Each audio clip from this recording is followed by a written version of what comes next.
Howdy, all you folks out there in Outlook land. This is old Back Yonder.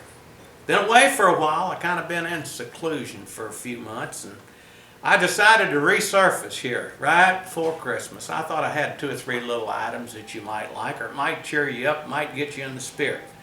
Some folks said, Marvin, how come you quit writing? We kind of liked it. Well, to tell you to be honest, I probably just got a little bit lazy. Now, if you go down to in East Kentucky, down to Rabbi's country. Now, he's a good writer, writes for the Outlook. Sometimes when they call a person lazy, they said they're a little bit sorry. And so I may be that way too. But that's beside the point. We'll get started. Right before Thanksgiving, I was at the supermarket one day, and I heard these 2 ladies talking. And anyhow, they got to talking about Black Friday and Cyber Monday and all the deals that were taking place, and says, you know, Christmas is going to be here right before we know it. Well, I heard them talking a little bit, and I got to thinking, you know, these ads that they come out, and I never was too academic smart, but I was what they call hog smart. I know that people can't be in business unless they make money. And when they send these little brochures around that says 50% off, I can give you a little background on that. Now what happens is if you get a shirt, now this is not a new one of course, but anyhow it's green, so I thought, well, that goes along with Christmas a little bit. And you get a $10 shirt, and they want to get 50% off. All they do is raise the price until $20, and then everybody floods into the store thinking that they're going to save, but it's really $10 what they had originally done to start with anyhow. So that's just a little tidbit that you can use in your Christmas shopping. They were also talking about the kids. What are we going to get the kids? And they started talking about a lot of this electronics and the technology and the computers and all these big screen things that they work on. Well, I can tell you, that might be okay. I know I'm old-fashioned, but when people like me get out and the kids come in, we're almost like we're invisible. I can tell you what's going to happen on Christmas Day. Everybody comes in, all the youngsters find a nice little quiet corner and they start plugging away, and you won't be seen. So that's another one too that you can put down in your book. How far have we gotten from really the real meaning of Christmas? Now, I caught a few little things and kind of composed them a little bit. I'm going to have to read them because I can't remember them all, so you'll just have to wait right there. It's entitled, What Are Gifts to Our Children? And I thought you might like this, and I hope it hits home base just a little bit. What do we give to our children? Now, first, we give them the most precious of all gifts, the principles of brotherly love and the love for the good master, as taught so many years ago by Christ, whose birth really we celebrate. We give them our attention, for one day it'll be too late.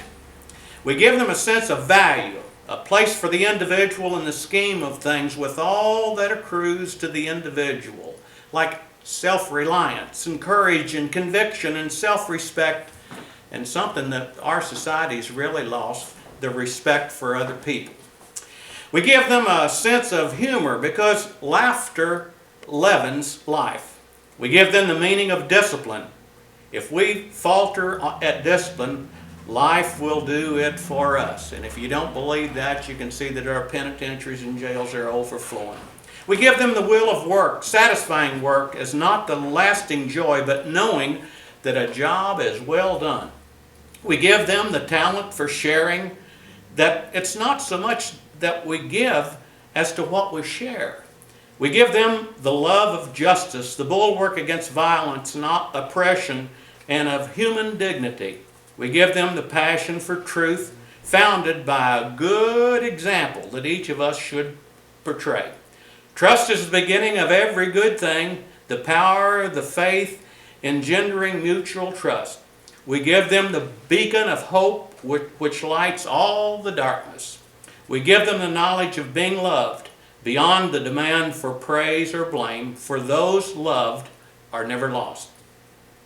What shall we give to the children? The open sky, the brown earth, the leafy trees, the golden sand, the blue waters, the stars in their courses, and the awareness of these bird songs and butterflies and clouds and rainbows and sunlight and moonlight and firelight, a large hand reaching down for a small hand.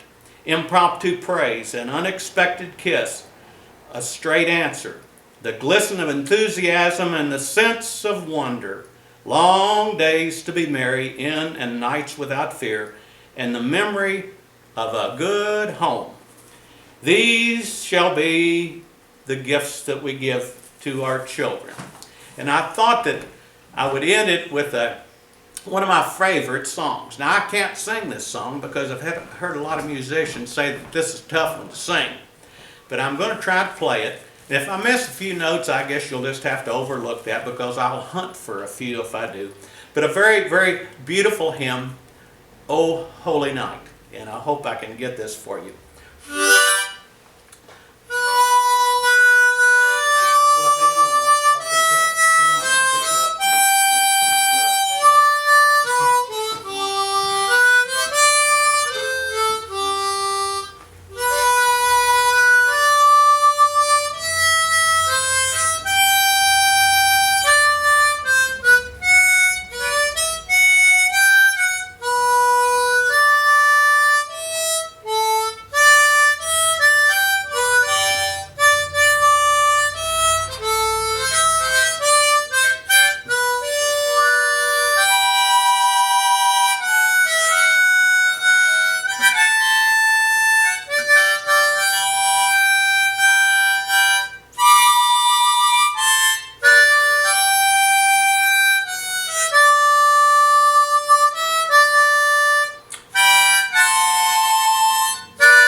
And this is the old back yonder saying, have a nice Christmas.